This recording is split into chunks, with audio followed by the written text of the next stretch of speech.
Jatim Slubas. Halo semuanya, di sini kami akan menjelaskan sedikit tentang malpresentasi. Sebelumnya, perkenalkan kelompok kami. Ada Aulia Sapitri, Eva Saraswati, Nurul Hidayati, dan Nursipa Mardatillah. Malpresentasi adalah semua presentasi janin selain vertex, sedangkan malposisi adalah kepala janin relatif terhadap pelviks dengan occiput sebagai titik referensi. Janin yang dalam keadaan malpresentasi dan malposisi kemungkinan menyebabkan partus lama atau partus macet. Pada kondisi normal, presentasi janin yang ditemukan adalah presentasi vertex. Vertex merupakan bagian kepala janin yang terletak di antara fontanel anterior dan fontanel posterior.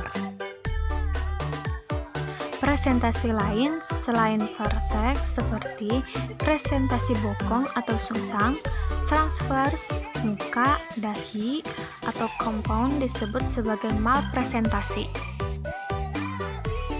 Dari kelima jenis malpresentasi tersebut, presentasi bokong adalah yang paling sering ditemui. Diagnosis malpresentasi janin dapat ditegakkan melalui pemeriksaan Leopold atau melalui pemeriksaan vagina dengan jari atau digital vaginal examination untuk meraba anatomi janin yang muncul ketika sudah terjadi dilatasi serviks. Konfirmasi diagnosis dapat dilakukan dengan pemeriksaan ultrasound. Konsep dasar kelainan pada malpresentasi. Pertama, ada presentasi occiput posterior.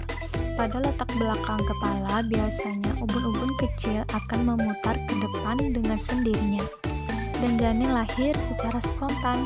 Kadang-kadang ubun-ubun kecil tidak berputar ke depan, tetapi tetap berada di belakang, atau yang disebut posisi occiput posterior. Yang kedua, ada presentasi puncak kepala. Presentasi puncak kepala adalah keadaan di mana puncak kepala merupakan bagian terendah. Hal ini terjadi apabila derajat defleksinya ringan.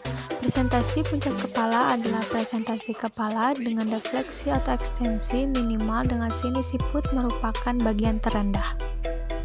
Presentasi puncak kepala adalah bagian terbawah janin, yaitu puncak kepala. Pada pemeriksaan dalam, teraba ubun-ubun besar yang paling rendah, dan ubun-ubun besar sudah berputar ke depan, menurut Notar tahun 2002.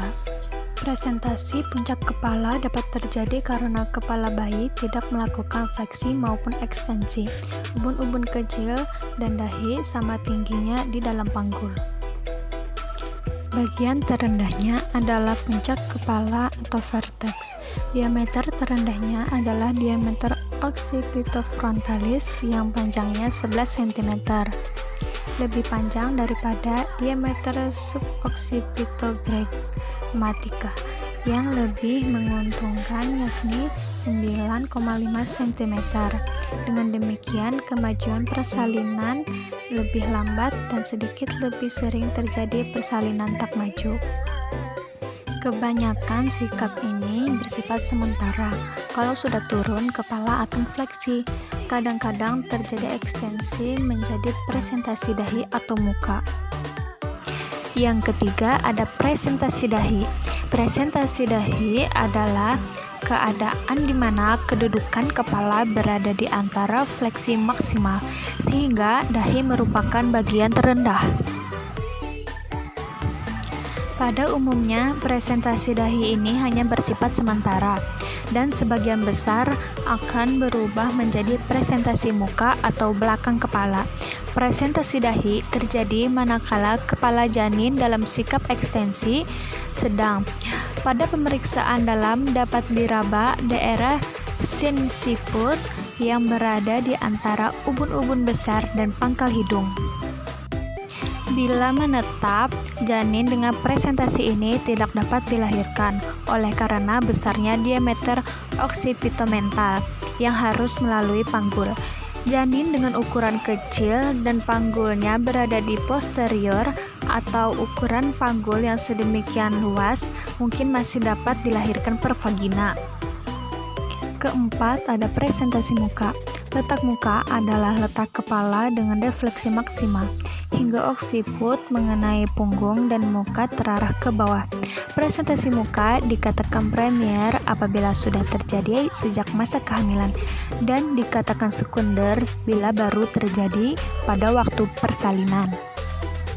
Presentasi muka terjadi apabila sikap janin ekstensi maksimal sehingga oksiput mendekat ke arah punggung janin dan dagu menjadi bagian presentasinya, dan diameter pada waktu masuk panggul adalah diameter submentobregmatica sebesar 9,5 cm.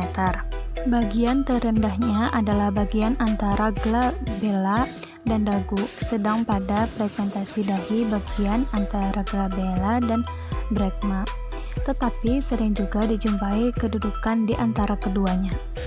Dan yang kelima, presentasi majemuk. Presentasi majemuk adalah terjadinya prolaps satu atau lebih ekstremitas pada presentasi kepala ataupun bokong.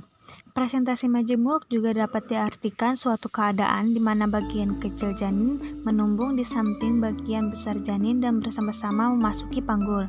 Kepala memasuki panggul bersamaan dengan kaki dan atau tangan. Presentasi majemuk juga dapat terjadi manakala bokong masuki panggul bersamaan dengan tangan. Dalam pengertian presentasi majemuk tidak termasuk presentasi bokong, kaki, presentasi bahu, atau prolaps tali pusat. Apabila bagian terendah janin tidak menutupi dengan sempurna pintu atas panggul, maka presentasi majemuk dapat terjadi. Penyebab malpresentasi janin adalah faktor-faktor yang meningkatkan atau menurunkan pergerakan janin, serta faktor-faktor yang mempengaruhi polaritas vertikal rongga uterus.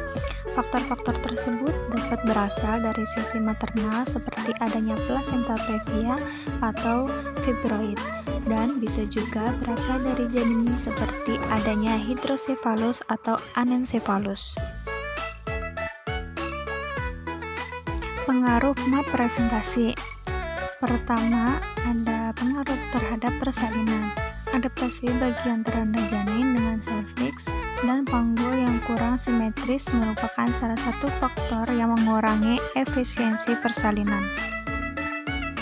Pengaruh pada ibu oleh karena diperlukannya kerja otot uterus dan perut yang lebih besar, dan oleh karena persalinan seringkali berjalan lama sehingga kurang istirahat dan makan minum, maka bisa terjadi kelelahan dan kehabisan tenaga. Perineum dan jaringan lunak teregang sehingga lebih banyak terjadi robekan. Pengaruh pada janin.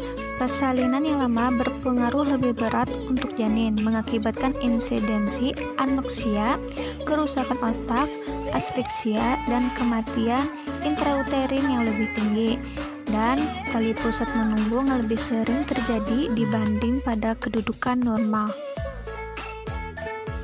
Terima kasih, semoga apa yang kami sampaikan bermanfaat untuk kalian semua. Salam sehat!